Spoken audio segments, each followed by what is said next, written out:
ਅੱਜ ਡੇਟ ਹੋ ਗਈ ਜੀ 2 ਸਤੰਬਰ 9ਵਾਂ ਮਹੀਨਾ 2025 ਤੇ ਟਾਈਮ ਜਨਾਬ ਮੇਰੀ 7:30 ਦਾ ਤੇ ਤਿੰਨਾਂ ਦਰਿਆਵਾਂ ਦੀ ਇਹਦੇ ਵਿੱਚ ਅਪਡੇਟ ਹੈ। ਦਰਿਆਏ ਚਨਾਬ, ਦਰਿਆਏ ਸਤਲੁਜ ਤੇ ਦਰਿਆਏ ਰਾਵੀ ਦੀ। ਤੇ ਅਪਡੇਟ ਦੇ ਦਰਮਿਆਨ ਜਨਾਬ ਮੇਰੀ ਜਹਾਜ਼ ਆ ਗਿਆ, ਜਿਸ ਤਰ੍ਹਾਂ ਤੁਸੀਂ ਵੇਖ ਸਕਦੇ ਹੋ।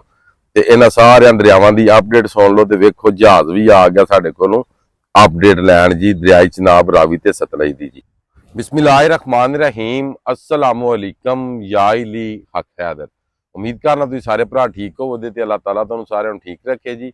ਤੇ ਅੱਜ 2 ਸਤੰਬਰ है 8वां महीना 2025 ਤੇ ਟਿਕਟੋਕ ਤੇ ਫਾਲੋ ਉਕਾ ਬਿਲਕੁਲ ਨਾ ਕੋਈ ਵੀ ਭਰਾ ਕਰੇ, ਕਿਉਂਕਿ ਸ਼ਾਇਦ ਤੁਸੀਂ ਮਤੇ ਉਂਗਲ ਨਾਲ ਫਾਲੋ ਕਰਨ ਲੱਗੋ ਨਾ ਤੇ ਮਤੇ ਇਹ ਨਾ ਹੋਵੇ ਕਿ ਚੰਬੜ ਹੀ ਨਾ ਜਾਏ। ਤੇ ਲੋ ਜੀ ਤਿੰਨ ਦਰਿਆਵਾਂ ਦੀ ਮੈਂ ਦੇਣ ਲੱਗਾ ਅਪਡੇਟ।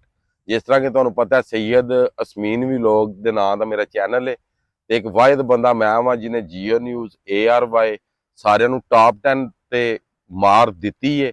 ਤੇ ਅਲਹਮਦੁਲਿਲਾ ਦਿਆਂ ਦਾ ਸਾਰਿਆਂ ਦਰਿਆਵਾਂ ਦੀ ਬਾਰ ਵਕਤ ਜਿਹੜੀ ਰਿਪੋਰਟ ਹੋਈ ਹੈ ਫੀ 1-2 ਘੰਟੇ ਬਾਅਦ ਮੈਂ ਵੀਡੀਓ ਅਪਲੋਡ ਕਰਦਾ ਰਿਹਾ।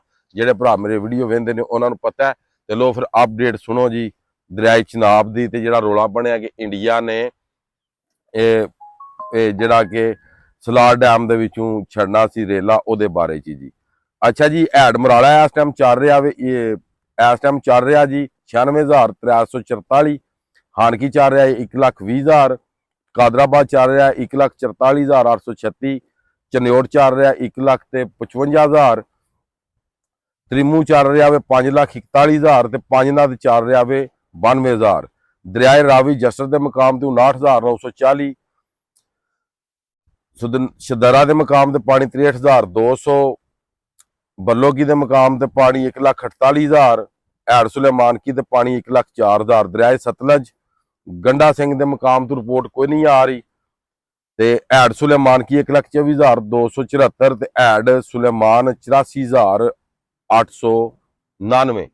ਜਿਸ ਟਿਕਟੋਕ ਦੇ ਉੱਤੇ ਤੁਸੀਂ ਮੇਰੀ ਵੀਡੀਓ ਵੇਖ ਰਹੇ ਹੋ ਐਸੇ ਹੀ ਨਾਂ ਦਾ ਮੇਰਾ ਚੈਨਲ ਹੈ, ਬੇਸ਼ੱਕ ਜਾ ਕੇ ਵਿਜ਼ਿਟ ਕਰ ਲਿਓ। ਤੇ ਬਾਕੀ ਵੈਲ ਐਂਡ ਗੁੱਡ ਹੋ ਗਿਆ ਜਿੱਥੇ ਜਿੱਥੇ ਵੀ ਰਹਿੰਦੇ ਹੋ। ਅੱਲਾਹ ਤਾਲਾ ਤੁਹਾਡੀ ਹਿਫਾਜ਼ਤ ਫਰਮਾਏ। ਅੱਲਾਹ ਹਾਫਿਜ਼ ਫੀ ਮਾਨ ਅੱਲਾਹ। ਤੇ ਇੱਕ ਵਾਰੀ ਜਹਾਜ਼ ਵਿਖਾ ਦਿਓ।